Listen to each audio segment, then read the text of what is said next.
FM transmitter project, video 2, the second video about the FM transmitter project. Here you can see what I was given. I was given a completely set, built and running circuit, and I was given an instruction how to build it with handwritten notes.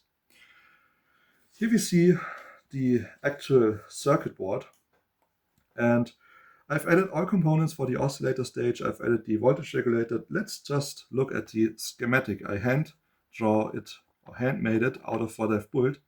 This capacitor here is not yet installed, but it will be installed in the future. And in the future, I'm going to add more components to it. This is the oscillator section. This is the buffer stage. 2 inputs, A and B. Buffer stage, 2 outputs, C and D. On point A and B, the control voltage for the frequency and the modulation is added. On point C, you get the driver transistor for your final amplifier, and on point D, you get your output for your PLL to count the frequency.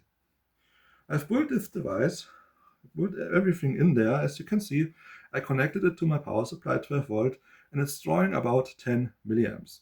Maybe it's 14 milliamps, 15, 14, 15. It's just a simple meter that's telling me it's drawing 0.01 amps. Okay, this is a legit value for such a thing. I connected everything up and used my receiver to find out whether it's on the beginning of the FM band or it's on top of the FM band. Well, turns out it was nowhere on the FM band and nowhere else to find. It just did not oscillate.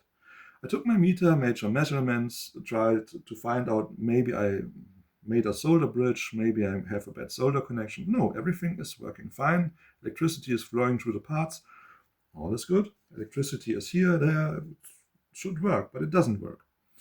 Then I looked and I figured out that there's this part here, this 8P2 part, and there is also this 33.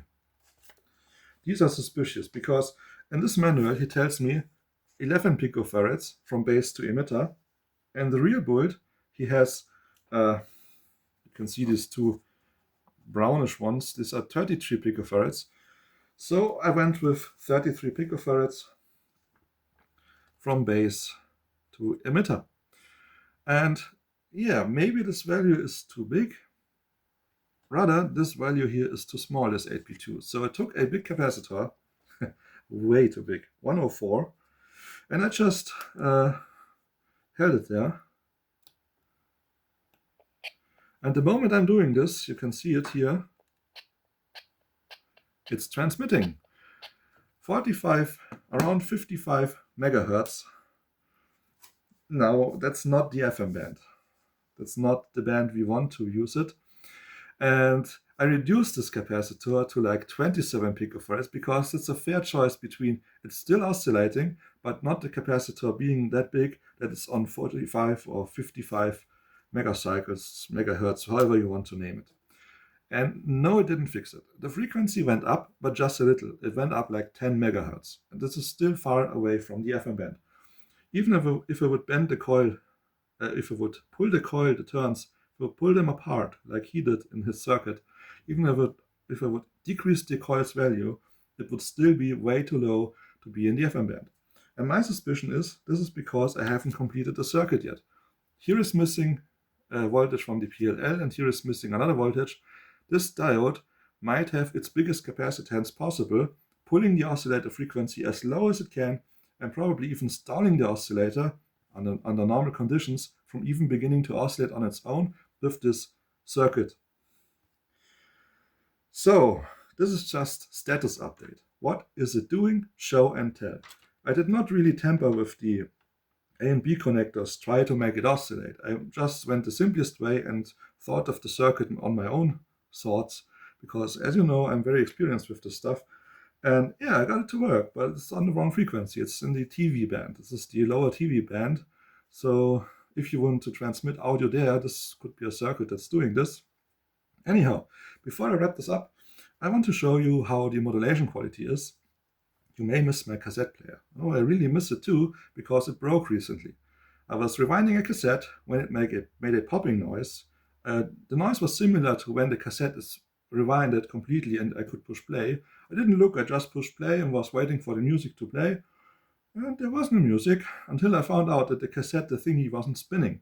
So the rubber inside the belt probably snapped, and now the cassette player isn't turning the cassette band thingy, and it's not working anymore. So I have an alternative. So what is the alternative for a channel or generally making videos and you're often punished with copyright issue and whatever? I can't just play my music. I can't just play a CD or something that I really enjoy. So what I came up with is, you figure it, we'll find it out.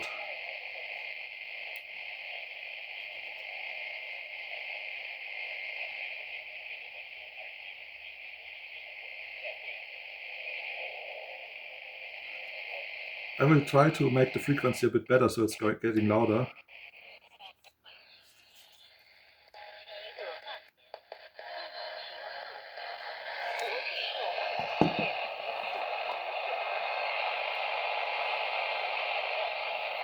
Yeah, it's what I did is I've set up a radio. It does receive a specific frequency in AM modulation, which is containing Chinese voice. I suppose it's that language. And it shouldn't give me copyright issues, and it made it possible to show you, yes, it's transmitting an audio signal over the air, so it's working. Okay, so this is the second video to my transmitter project I was asked to build. Just show how it is, what it does, and I wrap it up here. And as always, I appreciate it a lot that you took your time watching my video. Greetings from Stefan.